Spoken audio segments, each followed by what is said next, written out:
반갑습니다. 역사 2.0입니다.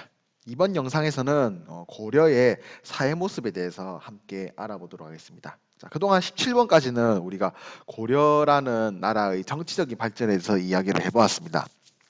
이번 18번에서는 고려의 사회, 그리고 19번에서는 고려의 사상 부분을 함께 공부하고 18, 19번으로 고려에 대한 내용을 완전히 마무리해 보도록 하겠습니다. 우선 고려의 신분제부터 살펴보도록 하겠습니다.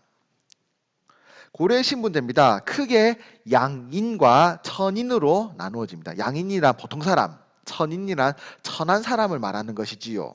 자, 이 양인은 다시 또 두 부류로 나눕니다.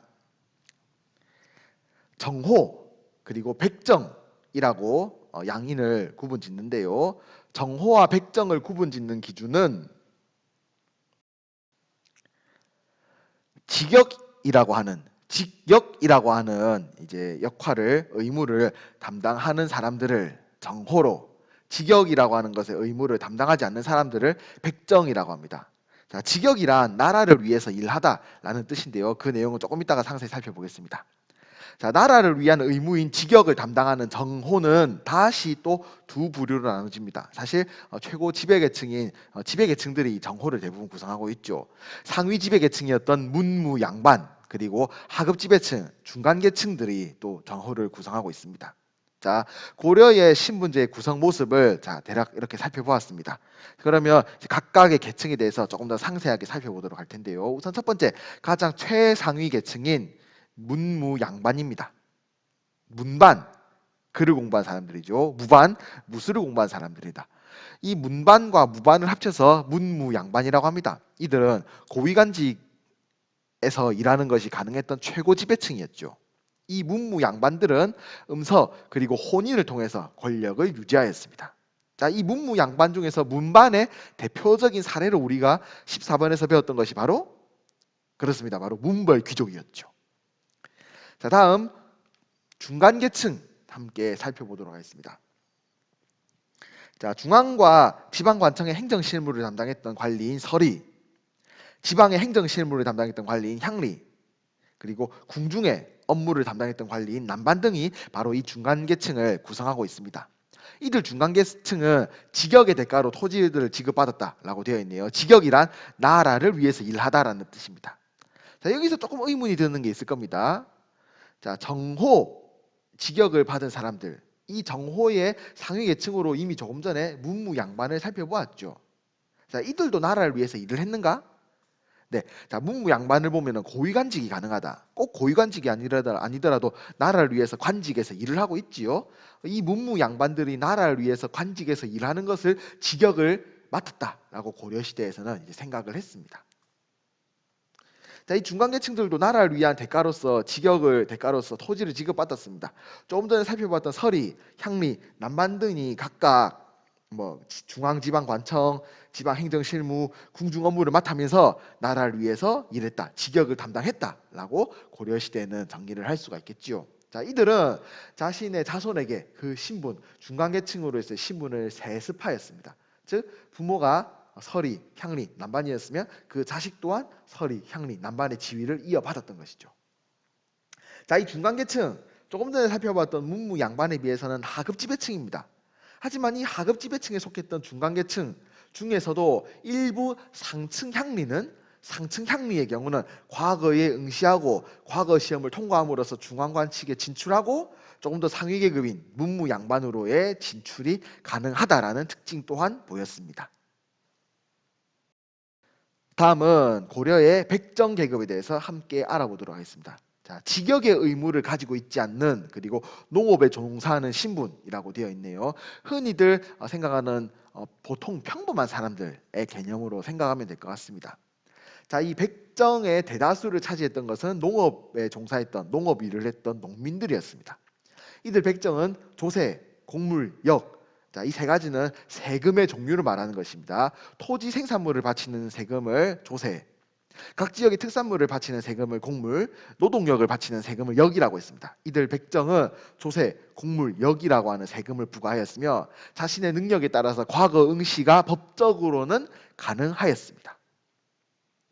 자, 이들 농민을 제외하고도 자, 향, 부곡소라고 하는 특수행정구역의 주민들 또한 백정, 양인으로서 백정 신분에 속해 있었습니다. 하지만 이들 특수행정구역의 주민들은 차별을 받았지요.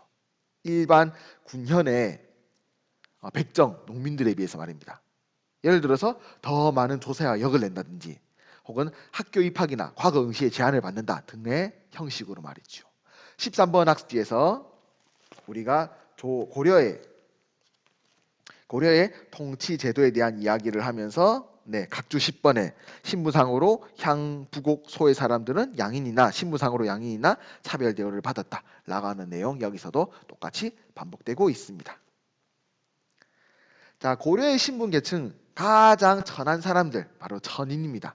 이 천인의 대다수를 차지하고 있던 것은 노비였습니다. 노비는 재산으로서 매매, 사고 파는 것이죠. 상속, 부모 자식 간의 재산으로서 넘겨주는 겁니다. 증여, 주고받는 것이죠. 매매, 상속, 증여가 가능하였습니다. 그리고 노비가 자식을 놓으면 그 자녀는 무조건 노비입니다. 즉 부모 중에 한 사람이라도 노비면 그 자녀 또한 노비가 된다 라고 하는 신분상의 굴레 또한 존재하였습니다. 자, 이들 노비는 크게 국가에 속한 노비인 공노비와 개인이 가지고 있는 사노비로 구분합니다. 그리고 공노비는 다시 관청에서 함께 일하며 급료를 받았던 입영노비, 그리고 관청에서 떨어져 지내면서 몸값, 신공을 바쳤던 노비인 외거노비로 구분을 하고요. 개인의 노비인 사노비는 다시 주인과 함께 살며 자비를 했던 솔거노비, 그리고 주인과 따로 살며 몸값, 신공을 바쳤던 노비인 외거노비로 구분짓습니다. 자, 지금까지 고려의 신분제도의 구성 모습에 대해서 살펴봤는데요. 이 고려의 신분제가 가지고 있는 큰 특징 하나를 알아보겠습니다. 고려의 신분제가 가지는 가장 큰 특징은 직전에 있었던 신라에 비해서 훨씬 더 개방적이었다는 것입니다.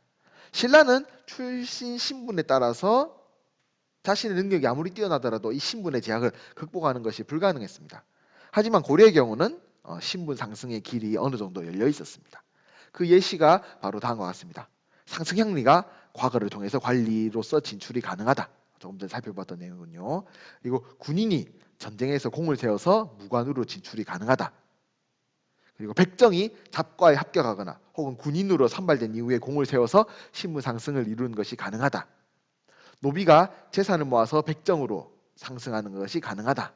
향부곡소 특수행정구역이죠. 이들이 일반 군현으로 승격하는 것이 가능하다 등의 사례가 고려시대의 신분 상승의 여러 사례로서 남아 있습니다.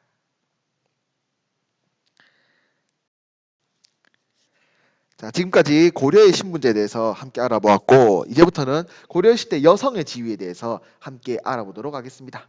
고려시대 여성은 일상생활에 큰 제약 없이 남자와 동등한 위치를 가졌다. 조금 더 훨씬 더 후대에 등장하는 조선시대에 비해서 성평등적인 요소가 강하였습니다. 여성도 호주가 가능하였고요.